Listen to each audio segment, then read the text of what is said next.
And welcome to the Research Works podcast, brought to you in association with Curtin University and the Healthy Strides Foundation. Your hosts are Dr. Dana Poole and Dr. Ashleigh Thornton, and together we will interview world-leading researchers in the area of child health to support your practice in being more evidence-based. Welcome back, everyone. It's good to be back. We have a brand new season of the Research Works podcast for you. I cannot believe it is 2022 already. If you can see it like a, mind-blown emoji.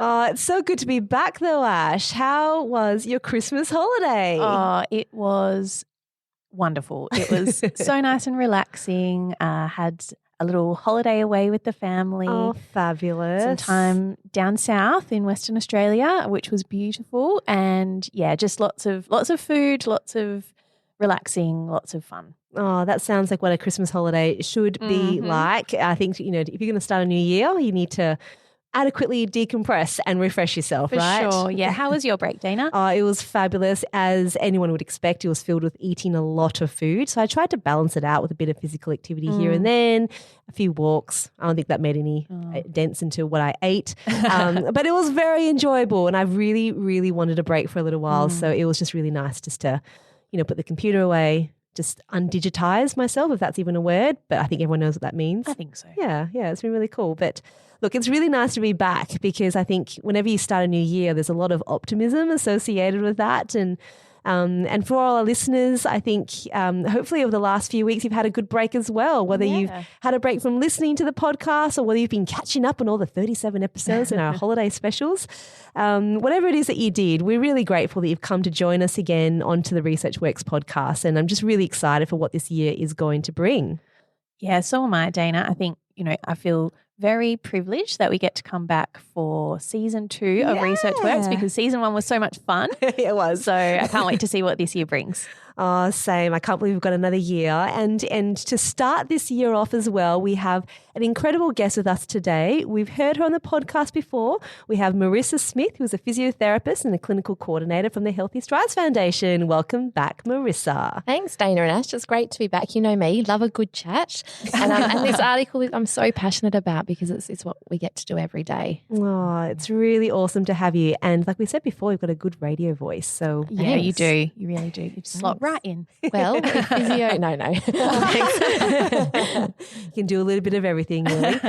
All right, well, let's get into what this article actually is. So last year, we started the podcast talking about the results from a locomotor training trial in children with cerebral palsy. And this year, we get to start off the podcast by talking about the qualitative component of the study. So this article is titled The Experience of Locomotor Training from the Perspectives of Therapists and Parents of Children with Cerebral Palsy.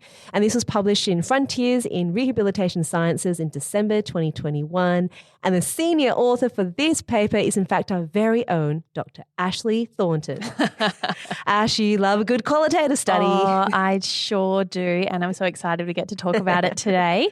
Obviously quantitative research or research that's based more on the numbers side of things is really important because it allows us to, answer all of those questions about how much, how often, how many, when we're talking about interventions and child health research. But, qualitative research to me is all about adding a real human element to that and, understanding people's experiences and perceptions of what's happening and why is so important. Yeah. And I think, what I hope we can talk about today is the fact that qualitative research is no less rigorous than quantitative research, as we'll talk a bit more about later. But it's really exciting because there's a lot of contemporary thinking about qual work now, and I'm excited to share that with everyone. See, told you guys all. She's very excited about this, very passionate about this area.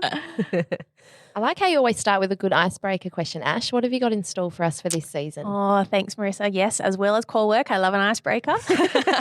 So I thought, given that it's the first episode of the year, it would be nice to start with a question about what you're looking forward to the most this year.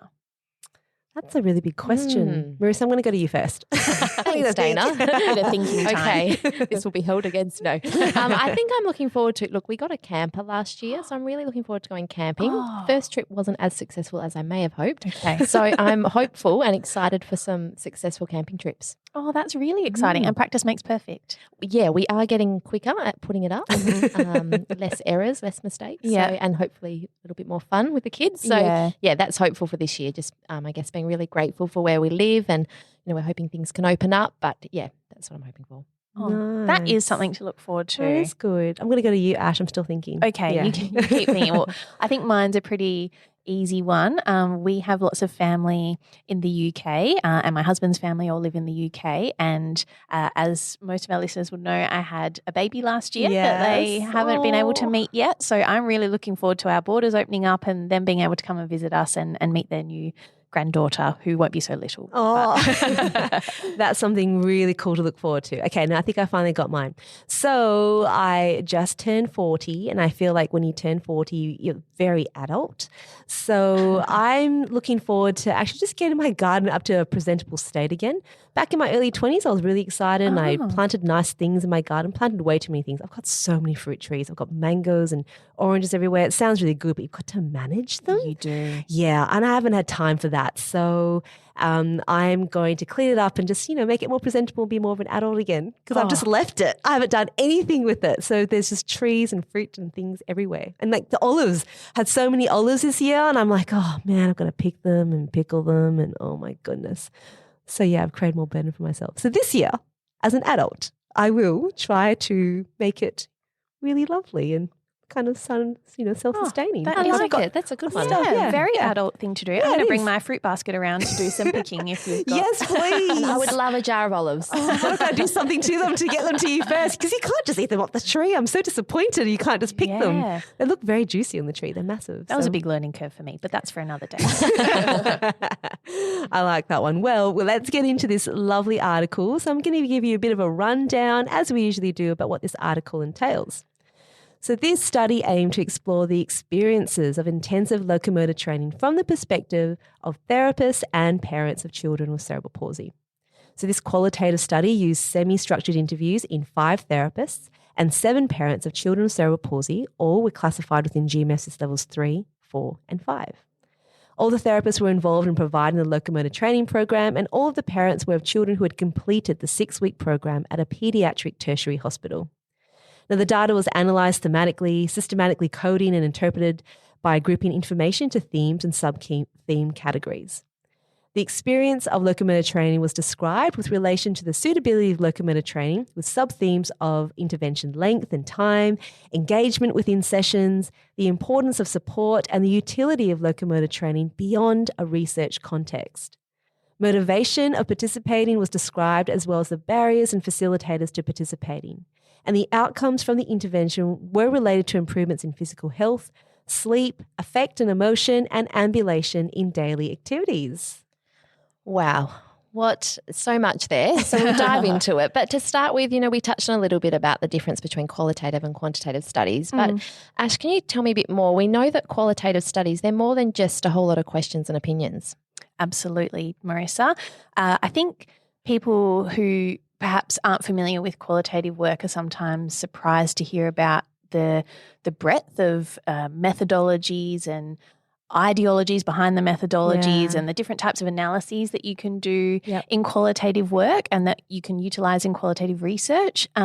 So awareness around all those different approaches, particularly in exercise and health science, is really starting to gain traction now, which is really exciting. So cool. And one of the most common ways that we can set up a qualitative study and analyze it is using this, what we call thematic analysis. And that's what we utilized for this particular study. Yeah. And what that basically means, I'm going to give you a very, just the gist of it, because it's quite complicated and involved. But essentially, you have an interview guide that you develop. That you make sure you've got the questions that you want to ask the people who are involved in your study. Yep. You then interview those people. You end up with a recording that you then transcribe, and those who are very dedicated will sit there and listen to the audio recording and type out everything that's being said, and you end up with a written document or a transcript of the interview that's occurred, and then your team of researchers will go through that transcript and start to pull out quotations, or what we refer to as meaning units within those transcripts, and you end up with pages and pages of these meaning units that are kind of key quotes that people have said throughout the interviews that you think might be meaningful for your research question. From there, you want to kind of collate all of those together into what we would call themes or initial themes. So it's kind of a brain dump of the different types of quotes that you're seeing across all of the transcripts and all of the people that you've interviewed. And from there, you can start to kind of think quite critically and deeply about the quotes and what they mean and how they sit within the context of that theme. And I think the important thing to note there is that it's a real team effort. It's not something that you want to do individually, because particularly when we talk about reflexive thematic analysis, this idea that everyone brings their own experiences and biases to how you might interpret what someone's saying. So it's really important that you have lots of different perspectives when you're pulling that information together to make sure that ultimately what you're writing up within your paper is as accurate a representation as possible of what those participants' perspectives are. Oh, see, that's just so cool that you described it in that way, because it's such a big process. This is the first qualitative study that I was involved in, and I'm so glad to have done it, because it really complements what you see quantitatively, because you don't want to just, as a researcher, just to kind of go, these numbers are great, these are statistically significant or they're clinically meaningful, but to hear it from the voice of the people who are actually part of the intervention is really important. But it's really robust, like the way you described it and what we did in this paper. It was a very robust process, and it took quite a long time to do, because there's a lot of back and forward, wasn't there? Yeah, and it's quite a challenging process, because it's not argumentative, but someone might have a certain position about a theme that you've developed as part of this process, and that might really challenge your thinking, because as we said, it's you're bringing your experiences and your inherent biases to the table when you're having these discussions, and it's quite challenging to change your position or have your position challenged by someone else. But ultimately, I think it's a really, really good exercise for growth and for learning, and ultimately for, as we said, understanding people's perspectives. Yeah, that's really cool. And from the results of a qualitative study, Ash, people often ask about the generalizability of what it is that you find in that particular paper. How would you talk about that with others? Yeah, I think the aim of any qualitative work is not to find an objective truth, but to provide our best interpretation or representation of people's experiences, with the caveat that, if you were to interview another 50 people, those 50 experiences might be very different to the people that you interviewed, and it could go on forever and ever. So, that's why we benefit from working in that group environment, and from, bringing the different perspectives and backgrounds and experiences. And I think, from a generalizability perspective, qualitative work is really useful for that implementation side of things. Yes. And from, if we're ever talking about scaling up a program or an intervention, or making the jump from a research study to a community or, therapy-based program, those qualitative experiences are the most beneficial in terms of, giving you the recipe, if you like, for how best to do that, because they're the people who are going to be involved. And I think it ties in really nicely to that consumer and community involvement as well. Qualitative work lends itself really nicely to providing a voice to people who might not otherwise have one, but whose voice is really valuable in implementing what you want in terms of your evidence base. I like how you do describe who was involved in the study, Ash. It was quite a range of people. It was, yeah. I think the really important thing about this study is that because they were all participants in a particular research program, we wanted to make sure that the people who were involved in the program had the best opportunity to share their experiences and their perspectives on what worked and what didn't work within the program. So one of the things that we did within the study was try to talk to those people as soon as we could after their involvement, so things were really fresh in their minds. We wanted to make sure that we had a range of voices, so parents, children and therapists, which is really key because, if we're thinking about a successful intervention, they're kind of all the key players in that program of work. So we wanted to make sure that everyone had a voice and that those voices were captured as soon as we could get them after their involvement so that everyone, could bring all of their really good ideas and things that they'd kind of been ruminating on throughout that 6-week program to the table. And I think that worked really nicely. I think so as well. I mean, I've read in preparing this document, you do read a lot about other qualitative approaches, and very few include therapists who actually carry out the intervention. And we'll go through it in the results a little bit more, but some of the key things that therapists said are really vital because, like you said, Ash, if you're going to carry this out, someone's carrying it out. Someone has to do it. And it's the work of the therapist. Yeah, that's right. So, anything that you roll out on a bigger scale has to be suitable and feasible from the perspective of the therapists. Absolutely. Yeah. I think the other thing that, just to go back to talk about our participants a little bit more, we had, those children and young people that we talked about where we're talking about kids with GMFCS levels 3, 4 and 5, which is a bit of a gap in research literature, particularly in qualitative work because there's, a lot of times there are communication challenges associated with the motor impairments that these children can have. So we were lucky enough to have a few of the kids share their experiences, which, as we'll talk about when we get to the results, was hugely valuable as well. Yeah, I just love this approach. Well, I'm sure you're all just looking forward to hearing about the results now. And the results really are something that's really shaped my thinking. And I don't think I'll ever do a research project now without doing a qualitative component to support I'm so pleased that. to hear that. I know, see? As you can all hear, Ash is very, very passionate about qualitative. So of course, we're going to go down this path. So let's go through some of the themes. We can talk broadly about them. And the first sort of theme that came up was the acceptability and the suitability of locomotor training. And I love this one because we covered areas like intervention length and time.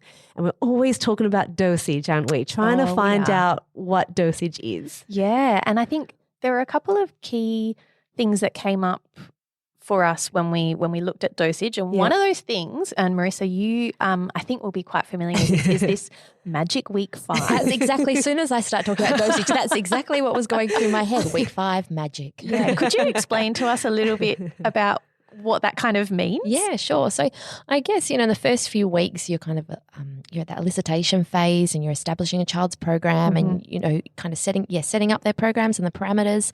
And then, week 2, 3 and 4, it's all about that practice and your consolidation. Yeah. And then you come into week 5 and we're starting to let the children do a bit more. All of a sudden they've had weeks of practicing this stepping and all of a sudden they start to often do more themselves. Yeah. And it's kind of like coming together of, I guess, just the specificity of the practice and the amount of practice. And it's so exciting, particularly when you get the children off the treadmill and over ground and they start to generalize these skills. That's really quite amazing. Yeah. And it always seems to happen in week 5. Oh, yeah.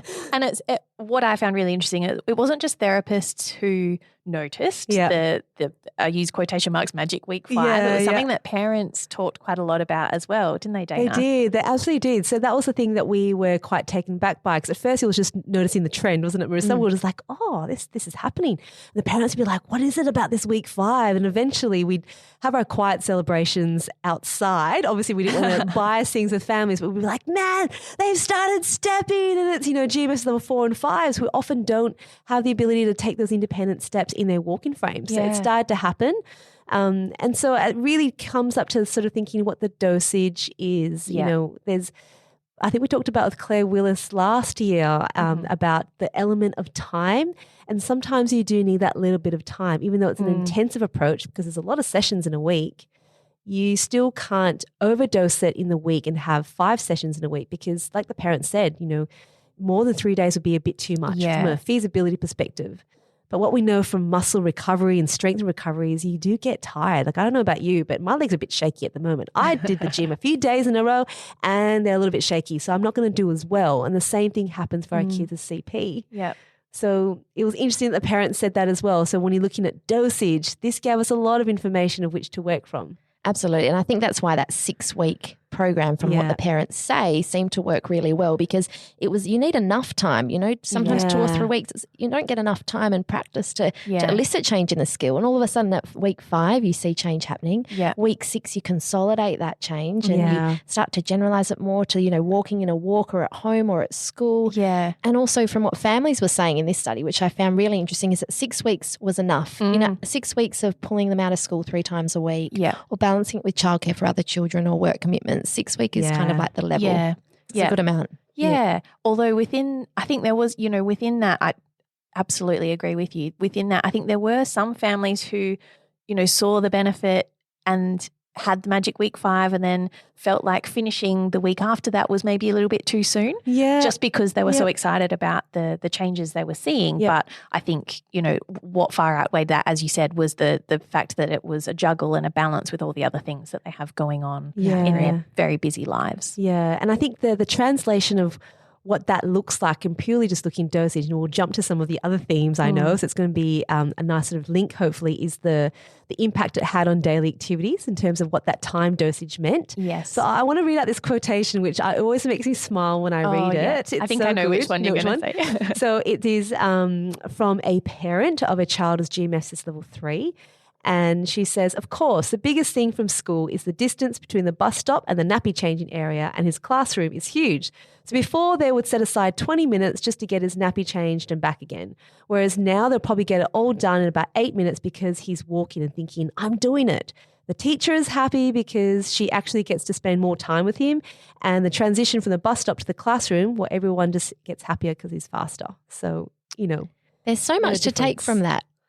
Not only saving time, less of a burden on the teacher, the increased mood of the child. Yeah. The child feeling more involved. Yep. There's so much in it. And that's such an example of what you're talking about before about a meaning unit, isn't it? And you can, I think, we don't, working clinically and as therapists, you often you spend all that time working in that 6-week block that we've talked about, and you get your magic week 5 and week 6, and you consolidate all of that, and then the kids go off, and I think that's a really nice representation of what kind of happens for kids and families after that point. If things are done that's that's an outcome that is really meaningful for the family, for the child, and for the school as well. Yeah, that's right. And when you think about that, you are thinking beyond just the therapy context.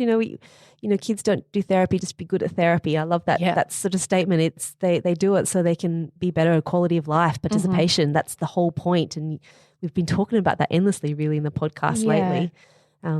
But you brought up the point about school, Marissa, and I think that's a really good point. And just talking about, the impact of these kind of interventions where they are of this sort of dosage, the impact it has on school. And there's 2 sides to think about that, aren't they?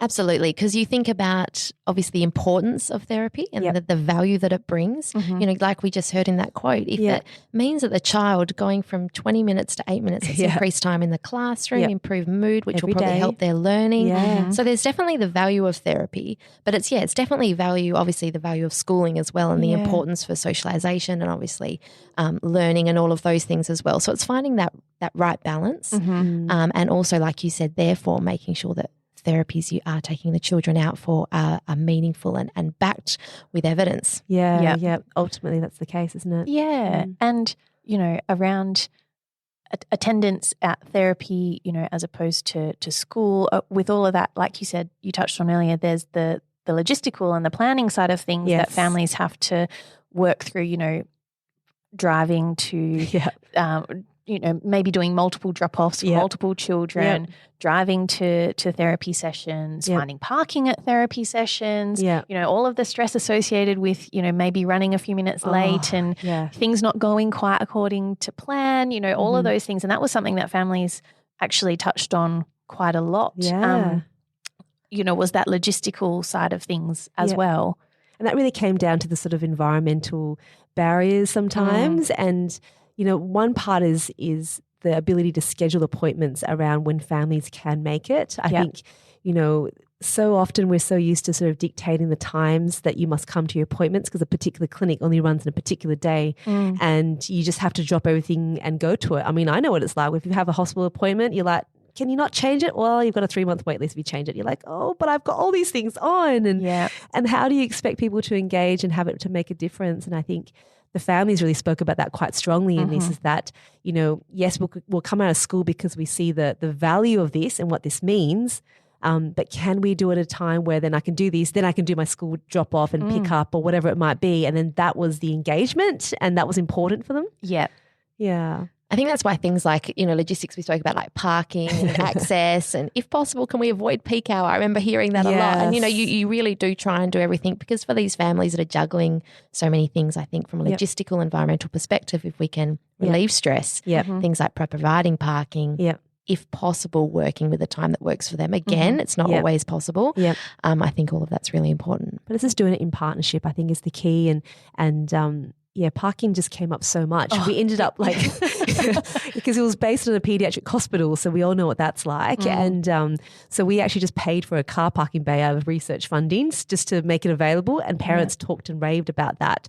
But we also have to remember these are children of GMS level 3, 4 and 5, so they have a lot of equipment.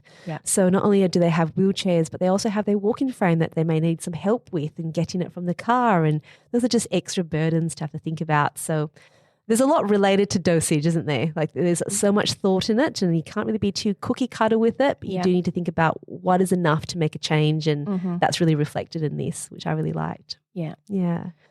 So the next part that was really interesting was relates to F words, I suppose, is the engagement within sessions. And we all know the value of the F words, and this one had a big F word in it, didn't it? It sure did. Are you talking about fun? Yeah, I'm talking about fun. I remember. Absolutely. I think, engagement, we know in any session is so important to make the child, A, participate, B, be active, and we needed them to be active. And so there's, I guess, the use of the technology in this study was some feedback that we got was how helpful that was, particularly from it measured the weight bearing percentage of the child, and you could use this as a tool to encourage and motivate them to make it fun. So they'd always talk, I think there's a quote somewhere about them trying to build up to 90 or 100%, and the excitement, the whole team would go wild if they got to 100%. It was quite amazing. And it's a relatively simple thing from the perspective of therapists and maybe even parents, but it was so meaningful to the kids to have that, that number in front of them that they were working towards, and to feel really proud and accomplished when they got there. That's I don't think we should underestimate how powerful that can be in terms of motivation and engagement in sessions. Absolutely. I mean, you think about yourself, if you go for a run or you're doing reps, you have your own little personal goals, and they're just numbers, but they are things that boost your confidence. They give you a goal and a reason. And it's interesting in the quantitative part of the study that we reported on last year is, we didn't find a significant difference between the two groups when it came to outcome measures. And what you do really, and that's great to know that, so you can go either or. But when you hear quotations like this, and this is meaning units, you do go, well, for some children who really do respond to that kind of feedback, if you're going to choose between the two and you have the option, then you'd go for the robotic device because it has the feedback. You're not cancelling it all out, saying they're all the same. They're not. No. It was engaging for some of the children. Yeah. And if there's not access to a robotic device, then finding ways to incorporate feedback for kids into your sessions, I think, is something that's, really valuable from what we've seen. Yeah, absolutely. Whether it's a little step counter or heart rate, and you can actually see which zone you're in. Mm-hmm. That's another very exciting one. Yeah. I never thought someone would get so excited about getting to the blue. That's the blue zone for heart rate. Yeah, sorry. One of the other things that really stood out to me was the importance of support and all the different kinds of support that were built into the intervention. So I think, the first one was program support and how therapists felt really supported to deliver the program, but also how families felt supported to be involved and a part of the program as well. Yeah, and it just shows you've got to think about all the levels because, again, therapists are human as well, and they're the ones providing the intervention, and they're the ones trying to get the child to be as engaged as possible. And if you know what it's like to engage children sometimes, it does require a fair bit of energy. So, you need to support therapists too. And I think what was really clear here is that you can't miss that component, whether it's that professional development, the skills, the training, the feedback, those are vital if you're going to be carrying out very specific interventions. We talk so much about specificity of interventions, don't we? And how do we get that? Well, we need training, and we need to be able to receive feedback. And I love that the therapists in this program wanted to receive that feedback and appreciated it. Yeah, absolutely. I like how in this study, obviously, because you got the feedback from the therapist, even them saying to have the support of the principal investigator. I know as a therapist carrying out the feedback for a research study, you want to make sure you're absolutely doing the right thing, and that, you just to have that feedback and that relationship is so important. But also just the fact that, you're working with children's GMFCS 3, 4 and 5. So it's a very physical intervention for the therapist. And obviously the child's working really hard too. So just looking at a day ahead, and the therapist was saying it was a real team environment, looking at the load and the physical load on the therapist, but also even that they noticed towards the end of the block, again around that magic week 5, there was less of a load on the therapist because the child generally seemed to be taking more of an active step themselves. And I think, the other really lovely component of support that we saw in this program was the support that families felt and the networking opportunities that families found within the program. And, as well as receiving obviously all the support from the therapy team, they drew support from other families, which was so lovely. Yeah, it was amazing because it wasn't, I wouldn't say it was very intentional because there was scheduling around it. So it was usually the crossover between families coming in and going out, and there was those times to mingle as you're preparing the equipment and things like that. So it wasn't even like we set aside time, but they did seek each other out and they really appreciated that. They just know they're all busy, but it's wonderful to know that they were able to find those connections. Yeah, so I think it's interesting now to know all those sort of contextual factors that made it work, and the outcomes I think are really interesting and exciting because the encouragement here is to think about things that are just beyond our usual motor ones. Our assessments for quantitative are usually, your gross motor function measure, your 10-meter walk test. They're very, physically based measures to measure a physically based intervention. But this one had a little bit more breadth to it. Absolutely. And the first one I sort of thought we could really explore a little bit about was the physical health component. And the one that really stood out to me was the respiratory and digestive implements that were really positively impacted, which I didn't expect. Yeah. And, again, this just speaks to the richness of data that you can get from a qualitative approach, because it's not something that you would have had a quantitative outcome measure around. But in having discussions with, all of the key people who are involved in the program, it sounds like this was a really meaningful outcome for a lot of families. Yeah. I mean, do you remember that? It caught us all by surprise because this mum was documenting everything, and this is a child who's very dyskinetic in GMS level 5. And mum reports just much better sleep and less pain meds required throughout the day. And a lot of it was related to her PEG, and, it was quite amazing, wasn't it? It's incredible. Even no hospital admissions from, respiratory illness. And like you said, the impact of sleep, not only on the child, but on the parents as well, is huge. And things we hadn't even flagged, and then they come up, and it also gives you that then for future studies, we may have to track this. Absolutely. It's really important. I'm pretty sure I've tracked sleep in every single study is following this now. Like Yeah. it's obviously really, really important, and more quality of life kind of measures as well. Yeah. Yeah.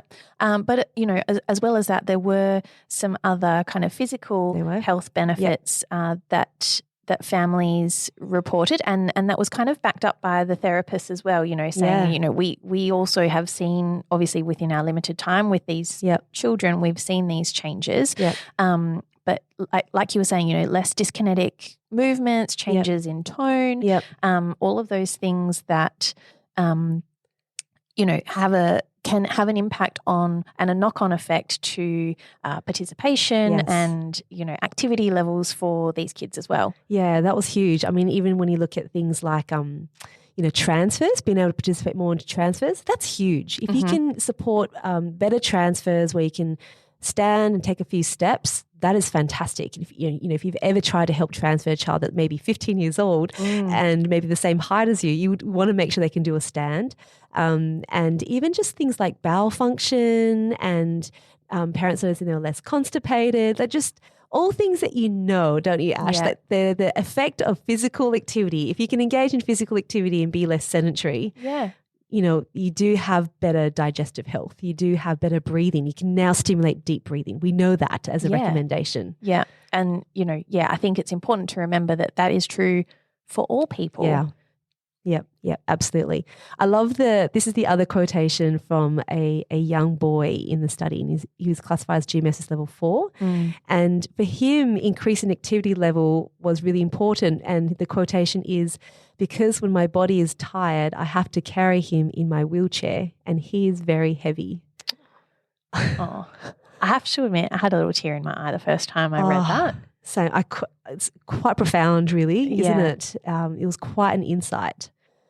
Yeah, and just the insight, and we could dive into the psychology behind that quote, but I think it really speaks to that particular child's motivations for participating in the program. And I think beyond that, what really came out for me is that these kids love to move. They love the opportunity to just move. It's as simple as that, and there's all those physical and emotional benefits that we know to be true of being able to move more, but they just enjoy it. They do. And, for kids GMFCS 3, 4 and 5, it's important to give them the opportunity to move. Yeah, and that's where this intervention was really quite novel in that sense. It was to kind of go, well, how can we structure this to support this in a way that's feasible and safe and does have some outcomes? Yeah. Because at the end of the day, it's still an intensive program. You do need that amount of practice. So to understand what it is that you're trying to get out of it,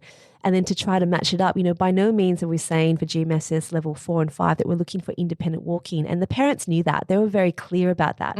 But they said time and time again, they just wanted them to move. Yeah. And for this young boy, he knew that his body was getting heavy. And that quotation still takes my breath away, really, doesn't it? It's quite incredible. The wisdom of the child, to their own comment and the improvement of training on their strength. Yeah. And I guess that fitness to reduce fatigue and then reduce the load is quite amazing. And from a psychological standpoint as well, that all relates to an increase in confidence as well. If you're feeling more competent and better able to move, then you feel more confident to do it. You're likely to do it more often. And so, that positive cycle of, improving and seeing all the improvements in the different facets of health continues to happen. And so it becomes a positive cycle rather than a negative one. Yeah, that's right.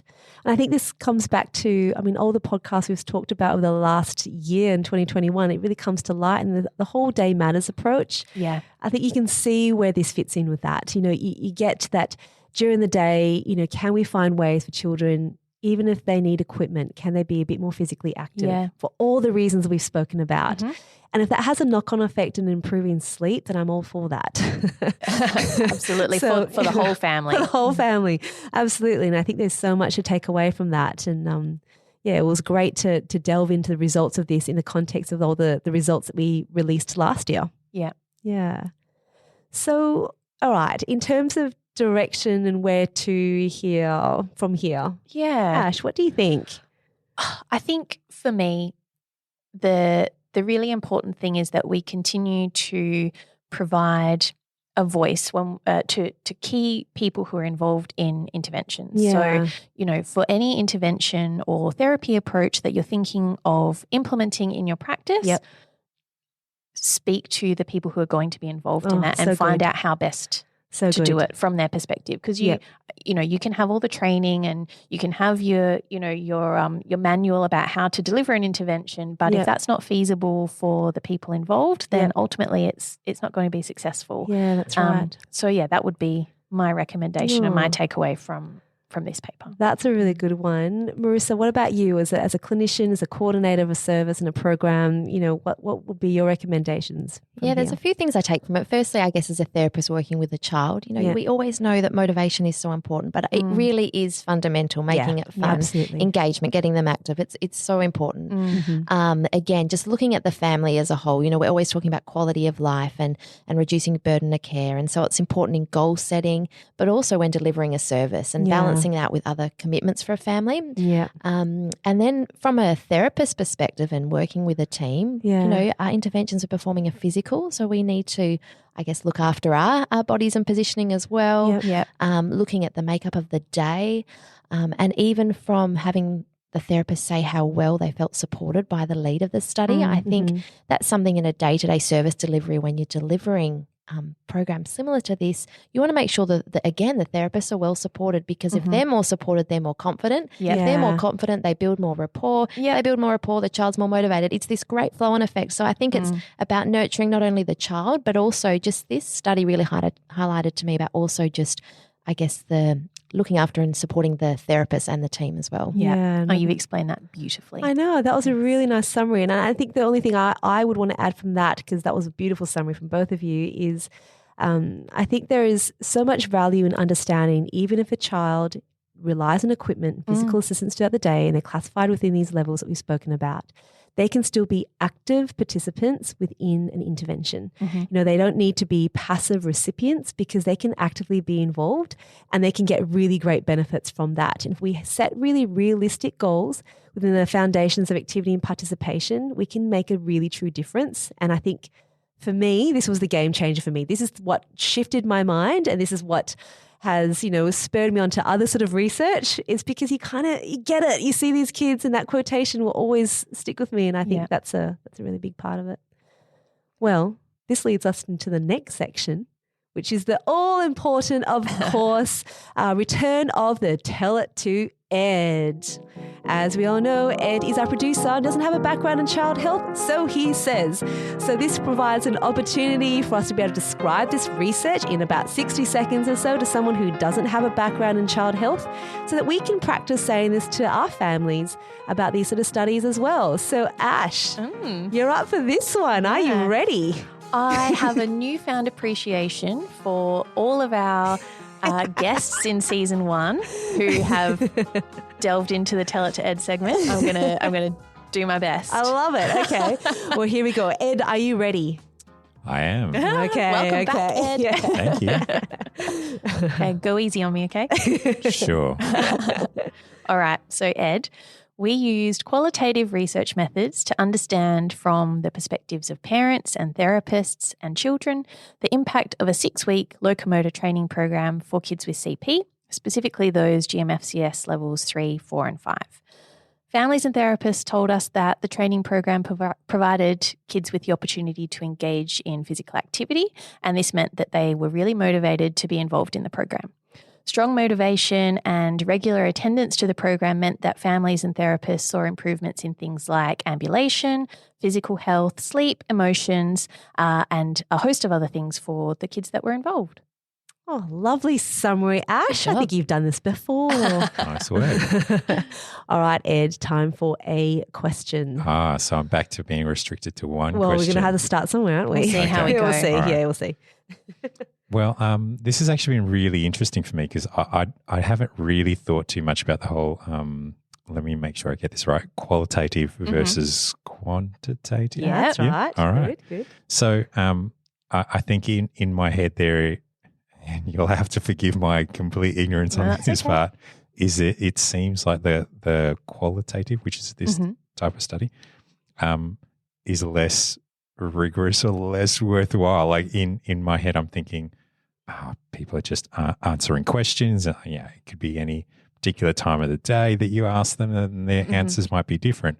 But listening for the last 43 minutes, I've come to have a far greater appreciation for what that entails. And there is just so much, I guess, gold and valuable material there that obviously you're not catching in the whole quantitative part. Nice. Yep. So I'm slowly learning. I'm getting there. But my question kind of relates to what I just touched on 30 seconds ago is in terms of how, I'm trying to sound smart now, how robust is that response from a family member when we've talked about it with kids depending on how they're feeling and how much, whether they're fatigued or not, and their performance is different. Would an answer possibly be different if you caught somebody at a different time of day? For some of the stuff that is not about, sleep and that sort of stuff. So educate me. What's the right response to that? What makes that valuable without it being tainted?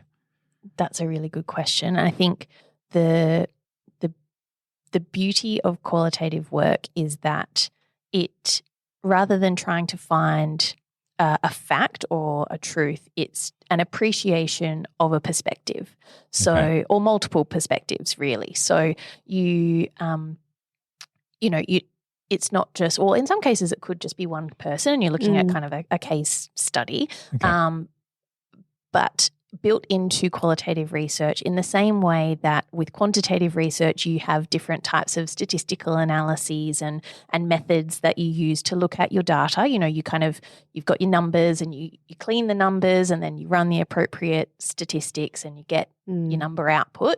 The same process happens in qualitative work, but it's guided by that, in this particular study, that thematic analysis framework. And I probably shouldn't say framework because that makes it kind of sound like a recipe where you have, step by step.